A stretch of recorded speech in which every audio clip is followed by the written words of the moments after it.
right time, the right time. The elephants know the right time. When summer comes, they set out on their path to find a jungle pool and bathe and keep their bodies cool and know what fun it always is to share the bath. The right time, the right time. The locusts know the right time, the moment of their greatest urgency. Now way back in the hills, the hermit crabs have to know just when to take vacations to the ocean below. And they're so content with beach apartments they rent that they even take them home when they go.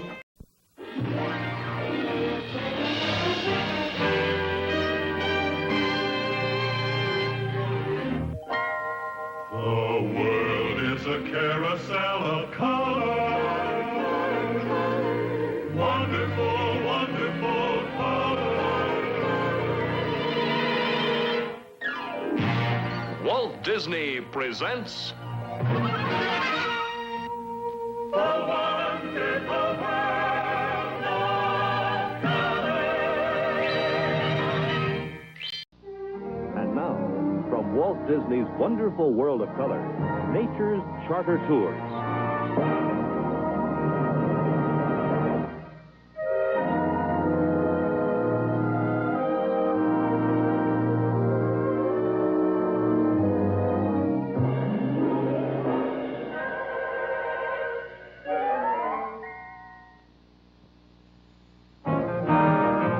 Today, people with mutual interests and tastes often travel together in what is commonly called a charter tour. In conveyances of all kinds, groups of happy humans all over the world go sightseeing, visiting, and playing.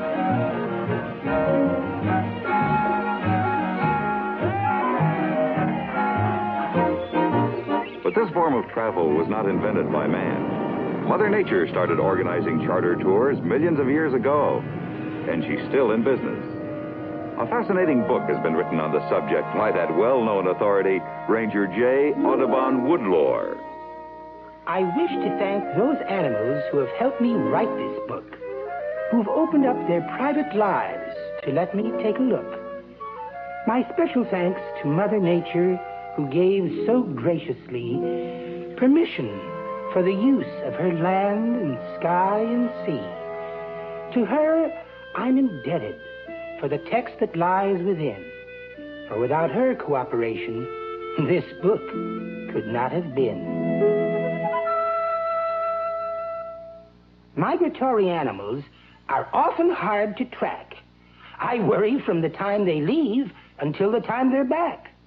No clocks or maps or compasses to guide them on their way.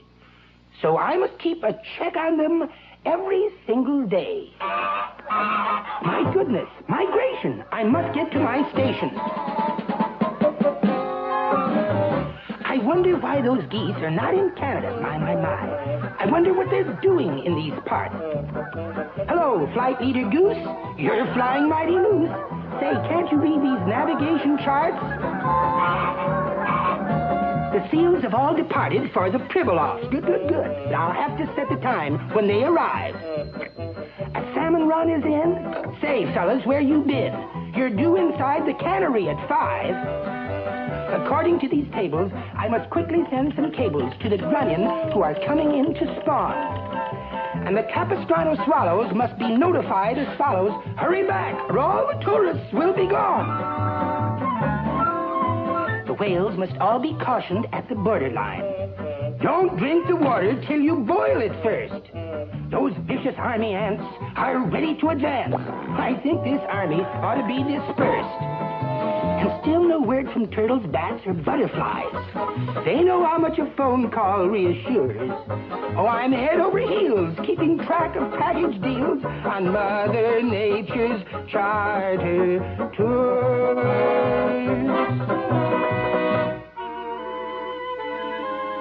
Of all the migrant creatures, birds are most well known. We marvel at the distances they travel. But how they find their destinations in some far-off zone, there's the mystery we must yet unravel. What are their instruments of flight? What road signs do they see? Who directs their journeys, night or day? Authorities, through years of research, finally disagree. And here's what the biggest bird brains have to say. Gentlemen, I've a theory, mind you. Just a theory, mind you. Birds must navigate by the sun.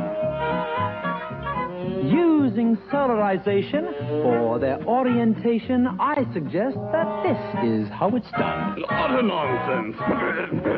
I've a theory.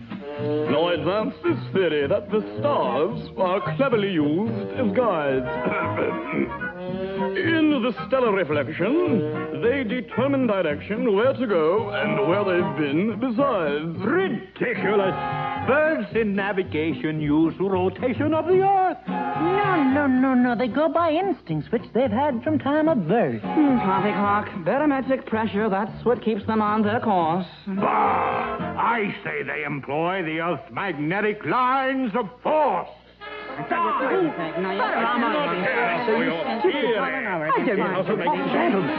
Gentlemen, please.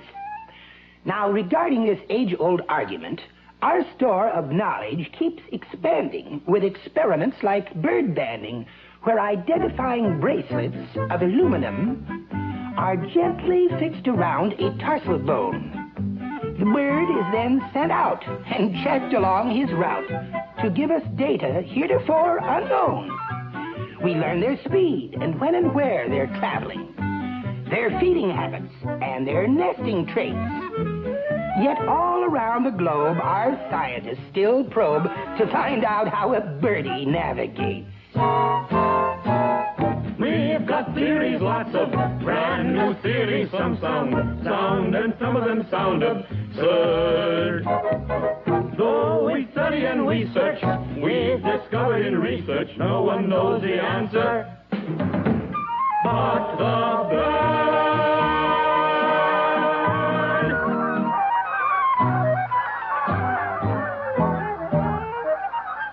Spring charter tours of Canadian geese hurry home at speeds of 45 miles per hour.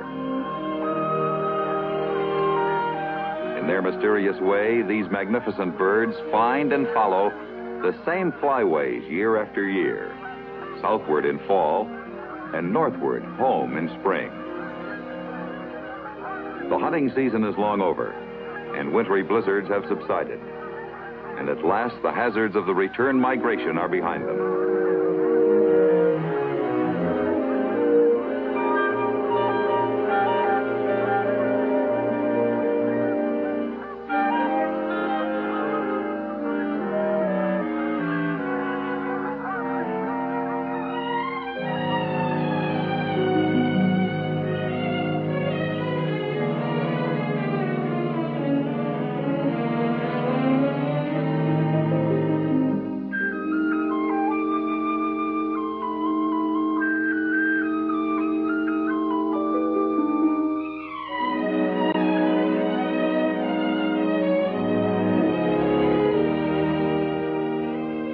After wintering in the south, this flock is glad to be home and to consider problems like nest building and family planning.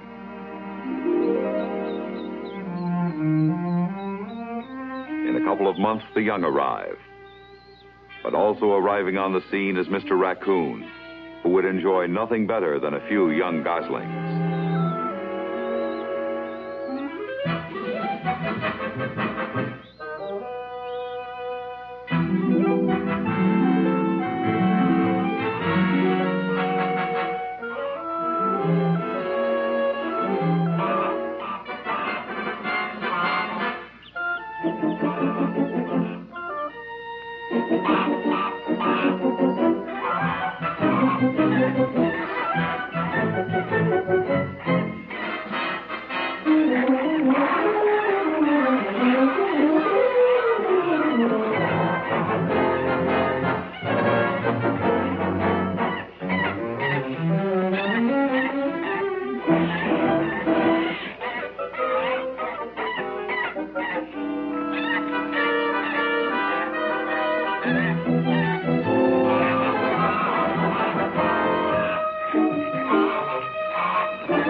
Father Gander and Mother Goose are making sure their children will be around for their first charter tour south next fall. Accurate navigation is duck soup to ducks. Returning home in spring, these mallards know exactly where they're going. But what they don't know is their pond is still frozen over.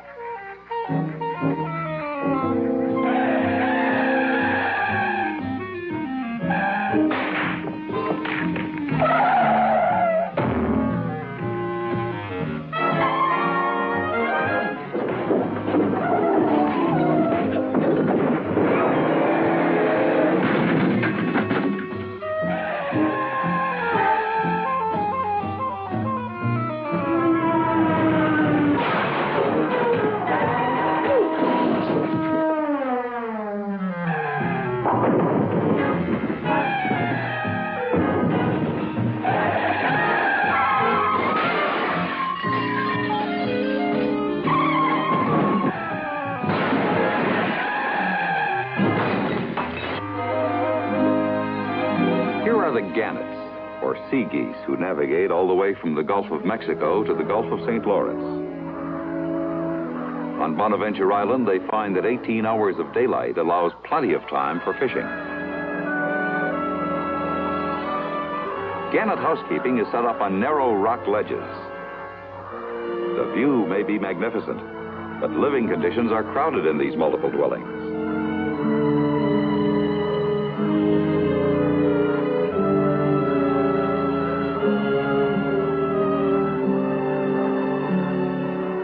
Those arriving on a later tour must take whatever space is left.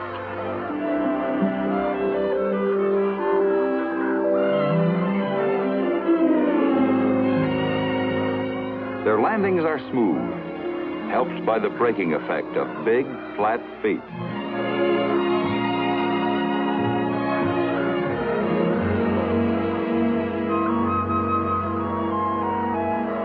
When asked whether they became lost or blown off their course, the answer, of course, is no. Actually, head shaking and bill clacking are gestures of courtship.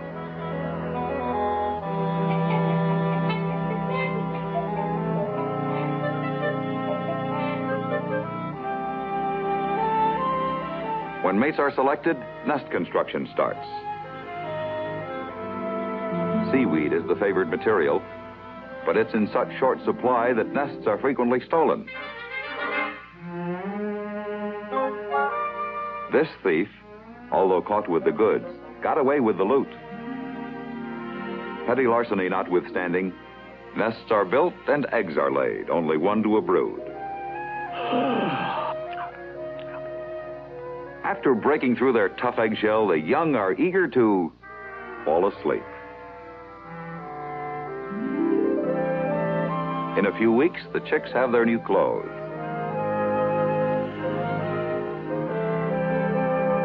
At 2.5 months, their appetites are voracious. They literally eat their heads off. And moms, too. A school of herring is reported. Some of the world's fanciest fishing is about to begin. From as high as 100 feet, the gannets dive, plunging to depths of as much as 50 feet below the surface. Protected by pneumatic cells in their chest area, the shock of the dive is cushioned. It's remarkable how they never collide during their wild dive-bombing raids. But more remarkable is how gannets navigate, straight and true to these breeding grounds every year. What guides them here? The sun? The tides? The herring? What's your theory? We've got theories, lots of brand new theories. Some sound, and some of them sound absurd. Though we study and research, we've got in research, no one knows the answer. Not the bird.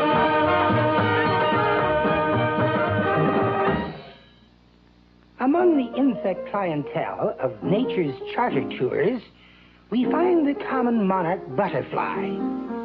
Would you believe this fragile and familiar friend of yours migrates hundreds of miles across the sky? These delicate Lepidoptera, who make amazing treks, progress from simple beginnings to a life complex through a process called metamorphosis, which spans some 30 days. They assume strange and wondrous forms to reach their adult phase. All butterflies and moths do this in similar degree. And here to tell of monarchs are the caterpillar 3. You talk about your metamorphosis. We start as little bitty eggs like this, and in 4 or 5 days we emerge from these eggs. With the cutest head and body and the 16 short fat legs. Well, let me tell you now, the first thing we do is chomp a chew our shell. Metamorphosis, metamorphosis. Then we eat the leaves on which we dwell. Metamorphosis, metamorphosis. Then we stuff ourselves until we swell. Metamorphosis, metamorphosis. Oh, can you imagine anything so fat? You know you gotta stitch your seams like that. And in 2 weeks' time, our clothes rip off in rags. But underneath our clothing, we've been wearing sleeping bags. Don't mean to bug you, man, but here comes the Christmas stage that we all go through. Metamorphosis, metamorphosis. People must grow old, but we know new. Metamorphosis, metamorphosis. Watch your man and see the way we do. Metamorphosis, metamorphosis. Uh-oh, there's something shaking here without a doubt. We're getting in the mood for busting out, and it's time we bid our childhood days goodbye. And here we are on Monarch Buzz. Metamorphosis, metamorphosis, metamorphosis, metamorphosis.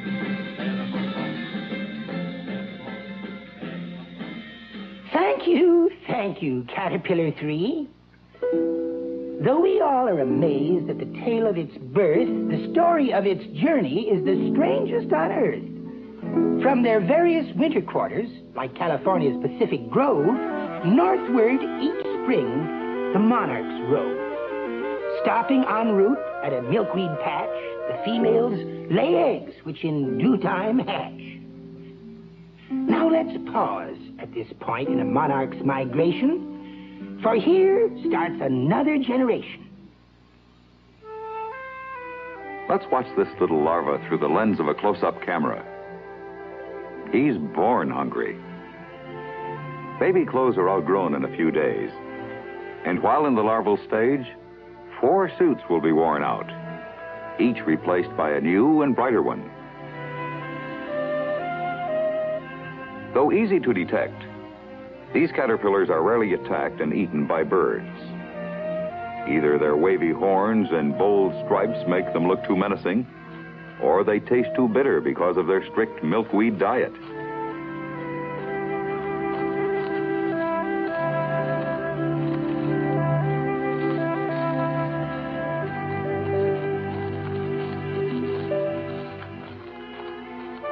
After 2 weeks of such heavy meals, our obese little glutton loses appetite and prepares for a sleep-in.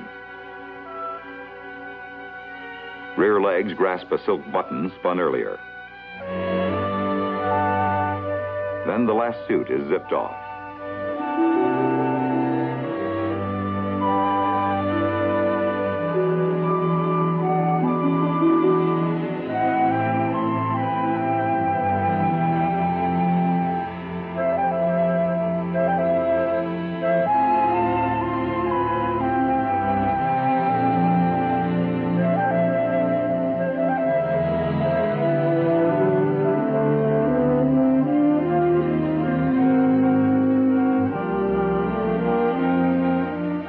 Specially designed hook is now employed. Our friend is suspended in a sleeping bag. The old clothes are discarded. In about 2 weeks, the sleeping bag, or chrysalis, transforms into what naturalists sometimes call a greenhouse with golden nails. And then magically it becomes transparent. Inside, our caterpillar, too, has undergone a magic change.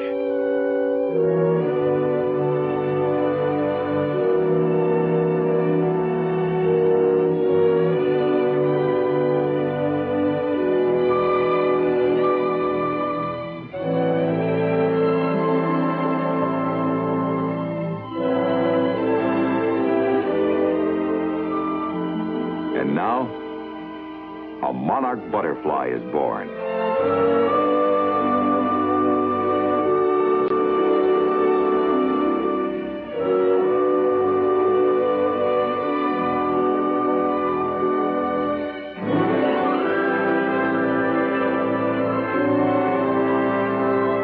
Our butterfly is ready to fly now. He and his generation will head north to propagate and die. This process will be repeated through successive generations all summer long. When the weather chills, the last generation of monarchs, from wherever they are, begin their journey south for the winter.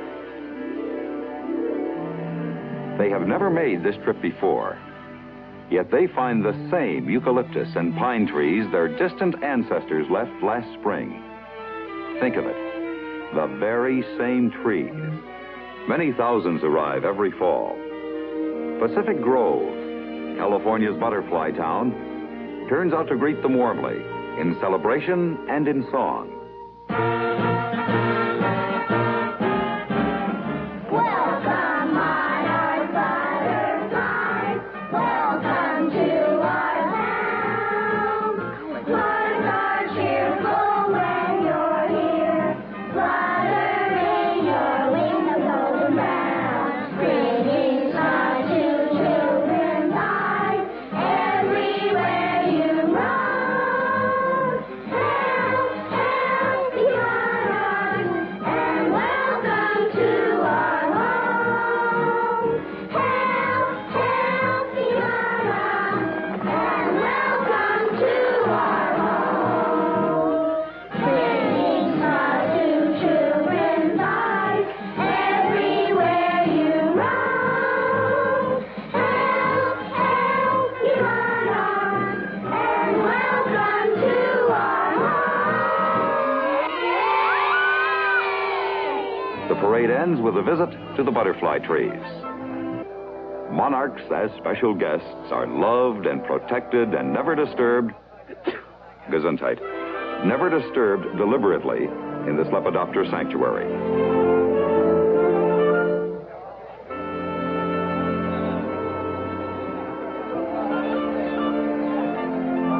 A monument to the monarchs, but a delightful honor to bestow upon an insect.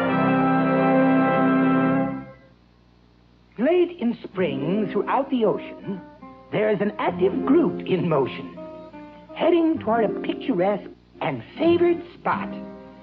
Tennis courts and fine golf courses, mineral baths and saddle horses are a sample of some things they haven't got. Yet millions come to visit every year to take advantage of the climate here. Fog, cold, wind, drizzle. Oh my, how ideal. Perfect, simply perfect. If you're a seal. And so then, these are the islands Pribilof, where the northern fur seal journeys to. And when they come to land, I can observe them close at hand. They'll think I'm one of them now, wouldn't you? Choo-choo. I think I caught the flu. The bulls get here first on Pribilof, and they sit like sultans on the shore. They pick a piece of ground to keep 100 wives around, but they're always yelling for more, one more. Just listen to that roar. I love you, cries the master from the beach. He is trying to beseech a harem into reach. Ha, ha, ha, he's attempting to appeal. Now, what does he take me for, a seal? A seal? He takes me for a seal. Oh, no, no. Oh, he's coming after me. He thinks I'm fancy-free. I think I'd better flee. Oh, please, please. Oh, you're making a mistake. Look, I'm nothing but a fake. A fake. Oh, stop, for heaven's sake.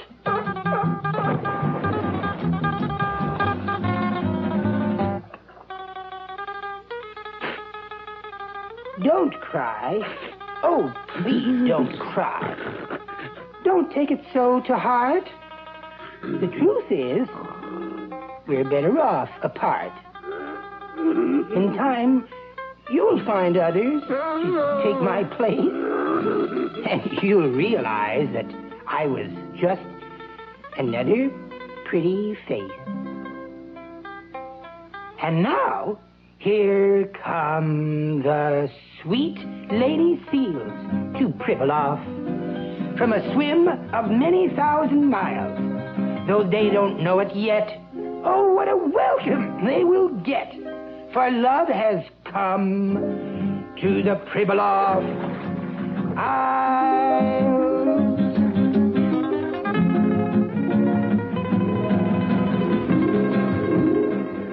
Here in the Bering Sea, it's the end of a 6,000-mile swim for these playful females. Now at the shoreline, they seem hesitant about landing and dawdle coyly in the surf. The eager bulls are getting a little impatient.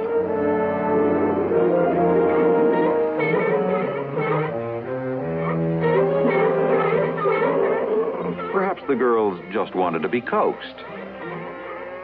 Now the feverish task of harem gathering starts. When it comes to rounding up wives, a 700-pound Sultan bull becomes one of the most nimble animals in the world. More waves bring more wives. Wife stealing seems to be part of the game.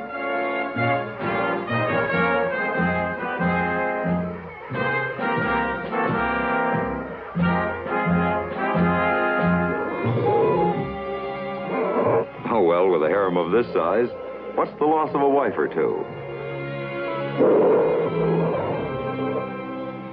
In these first few hours of polygynous confusion, harem boundaries are established, and the community settles down to the business of why they're here.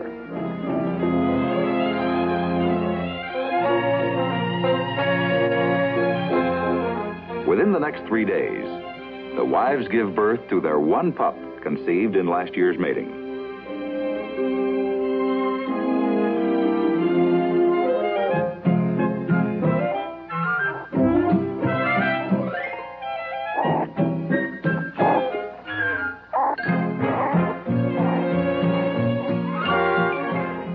Sometimes, in the name of discipline, father believes a pup has to be sat on.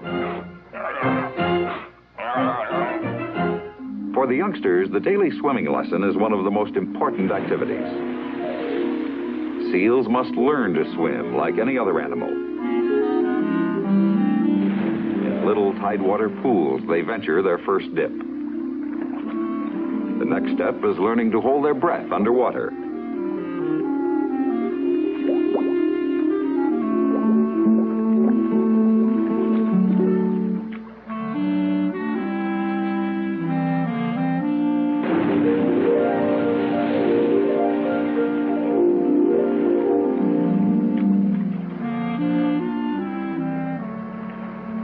The end of September finds the pups competent swimmers. And like this little fella, ready to take a solo trip around the island. The males under 7 years of age are bachelor bulls. Unlike the sultans, who must stay and guard their harems, these boys are free to play and feed. Their living quarters are inland among the rocks and driftwood. In this curious situation, they are almost completely cut off from the shore by the sultans and their harems. They are permitted to travel unmolested to and from the sea along certain corridors. The bachelors, however, are keenly and fondly aware of the harems.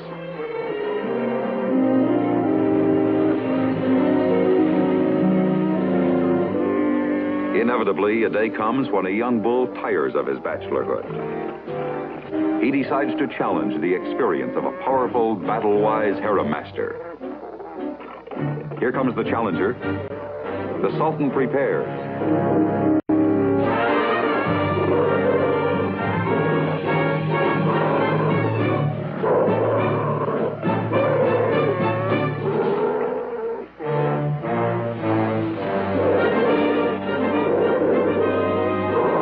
The old Sultan weakens.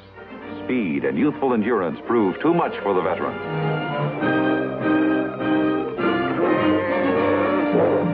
A once powerful ruler is overthrown, and he seeks the healing waters of the sea.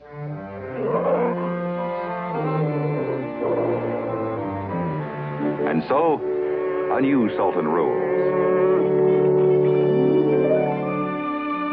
The hectic summer ends at last on Pribilof Islands, and with winter's approach, the entire herd decides to leave.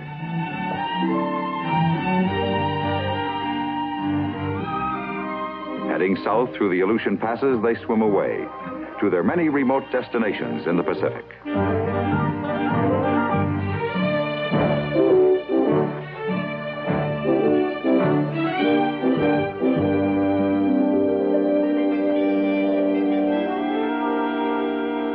Northward in the Arctic regions, Father Polar Bear searches for food among drifting ice floes. While Dad is away, Mom stays ashore, raising her cubs.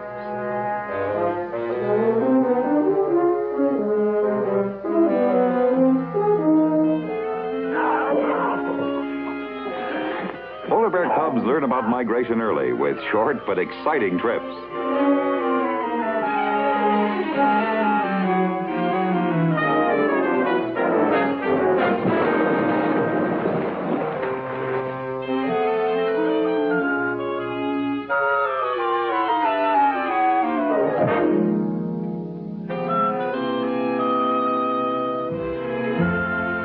Southward in Alaska's Brooks Range, thousands of caribou form an unbroken line for miles. In fall, these most migratory of all deer cross streams, mountain passes, and open tundra to seek food and shelter of the lower timber areas. Fawns must keep up with the herd, for to fall back can mean disaster. Watching with keen interest from their vantage points, wolves study the herd, looking for the lame, the sick, or the young straggler.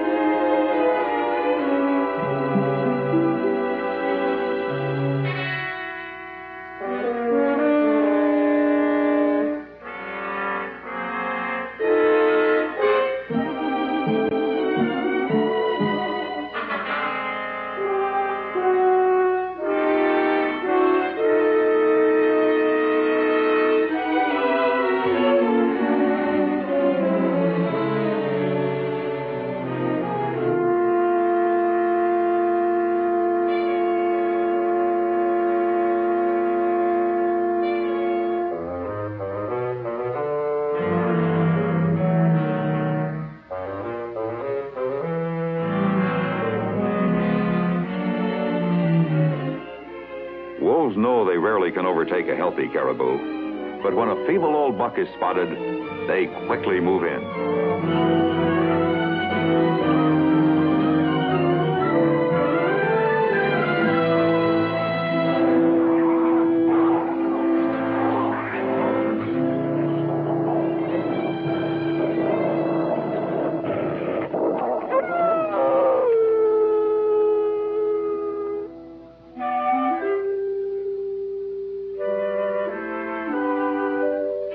If the ice presents a problem for caribou, it presents an even greater problem for the pursuing wolves.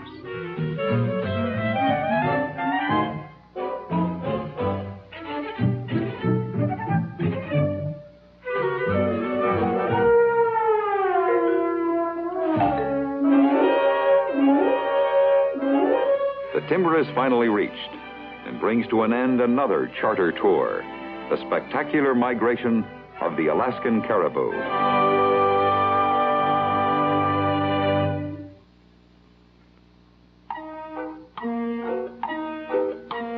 Time is most essential in migrations.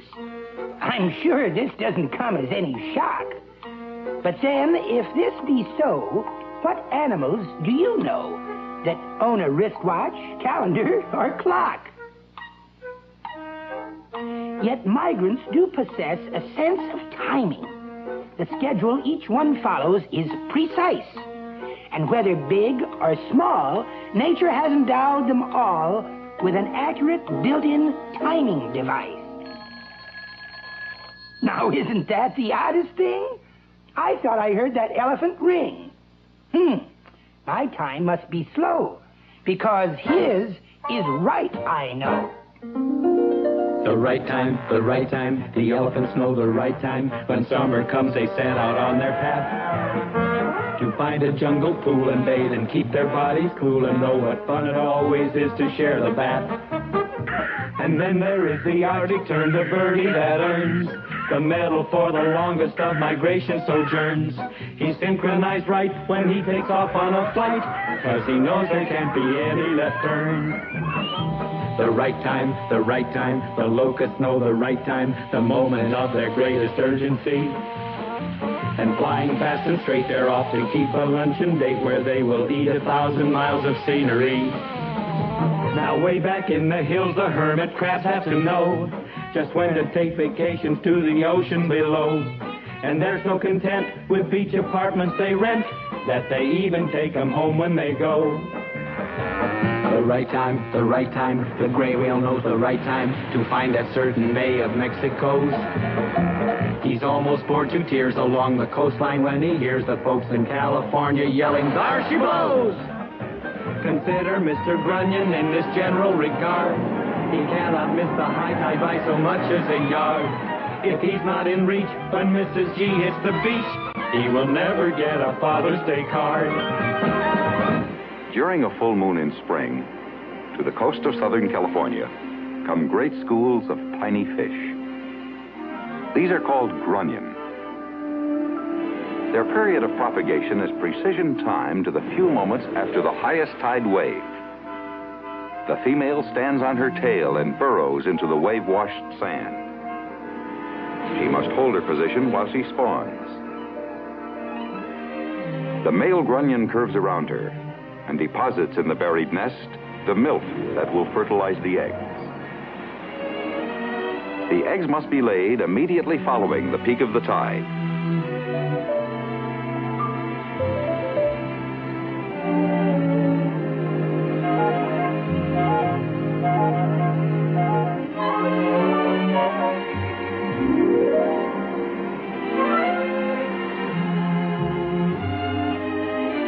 If the fish spawn too early, higher waves would wash their eggs away. If they spawn too late, the receding tide would leave the fish stranded.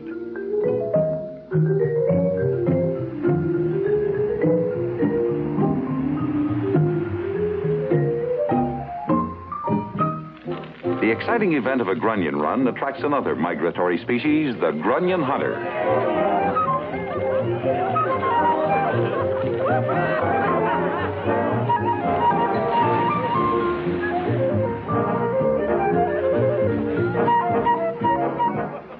Nets and hooks are unlawful. Only bare hands may be used to grab the little squirmers.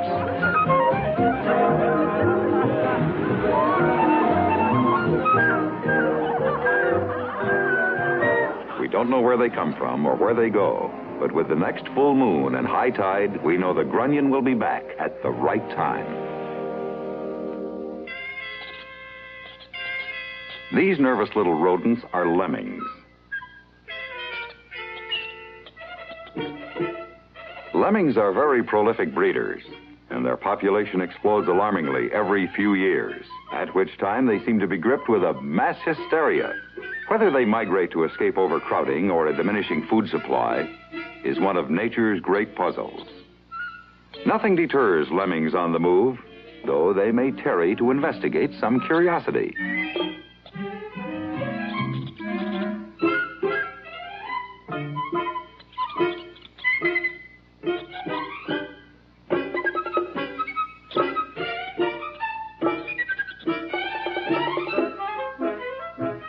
Once the exodus begins, its primary purpose apparently is forgotten. The migration is the thing as it continues toward its dramatic, frightening climax.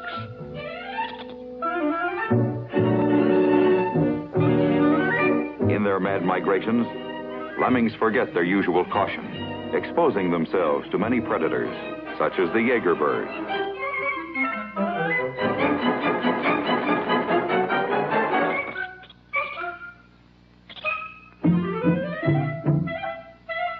The weasel, too, takes his toll.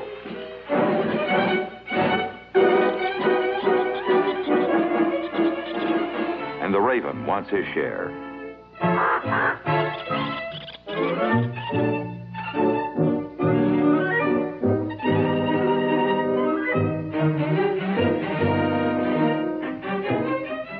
Ahead lie the cliffs of the Arctic shore, and beyond, the sea. Still, the obsessed little animals surge forward. They pause at the precipice.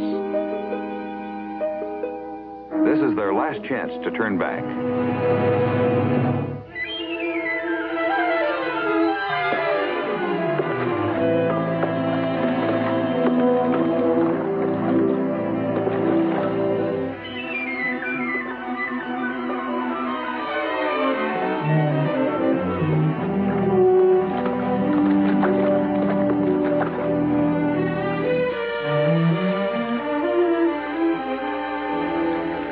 Gradually, their strength wanes, and their determination ebbs in the cold sea. The lemmings finally make their rendezvous with destiny and death. But some remain behind, untouched by the migratory frenzy. These will thrive and propagate. And in a few years, this lemming story will be retold. Here at sea, where one drama ends, another begins.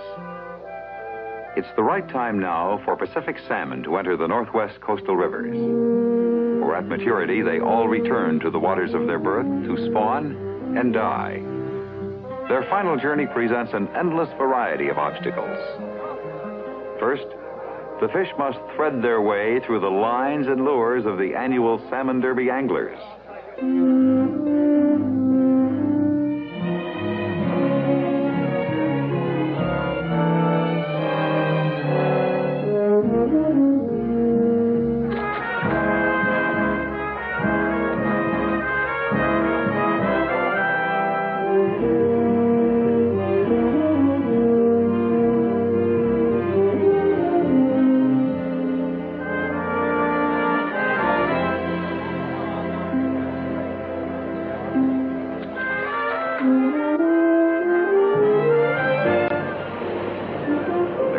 Waterfall is the next formidable task for those fish lucky enough to get by the fishermen.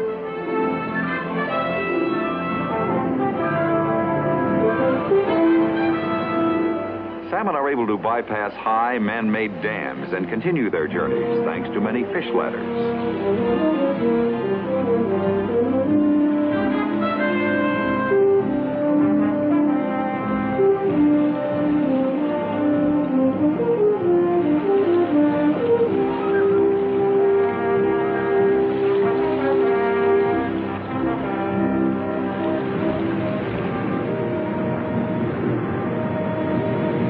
The salmon must avoid being caught in nets. Only the Indians of the Northwest may legally take fish this way.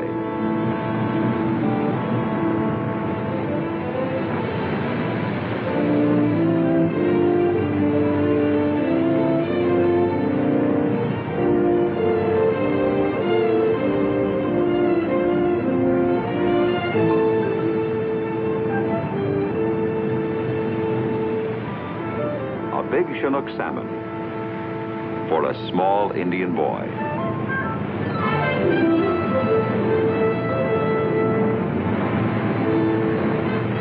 A good salmon run brings out other fish fanciers.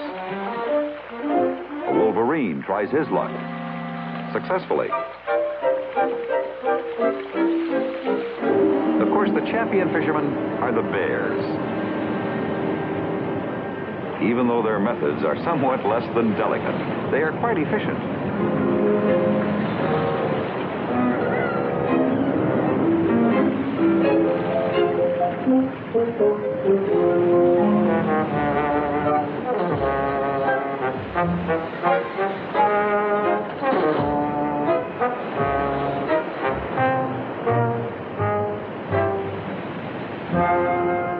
This fellow is choosy. He's waiting for a fat one.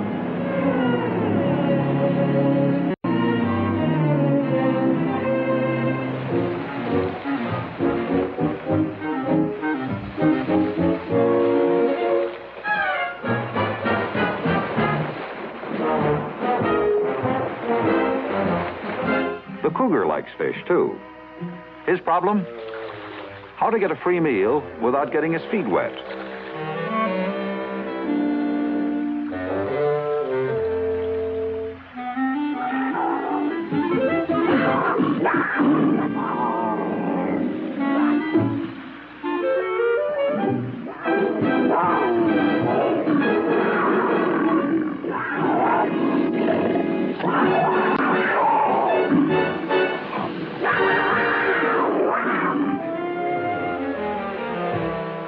well, the wet way is really the easier way to catch a fish.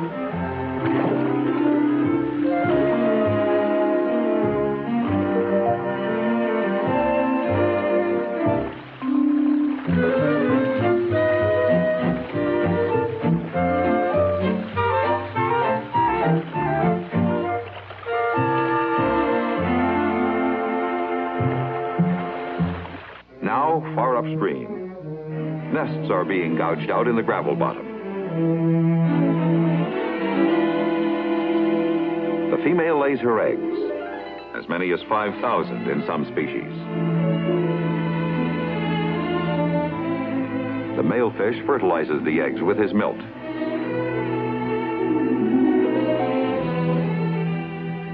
And thus, their life work is done. This male humpback salmon, his body bruised and spent, awaits the end. In spring, the young salmon emerge. They'll find their way to the sea, and after maturing will return here to spawn at the right time.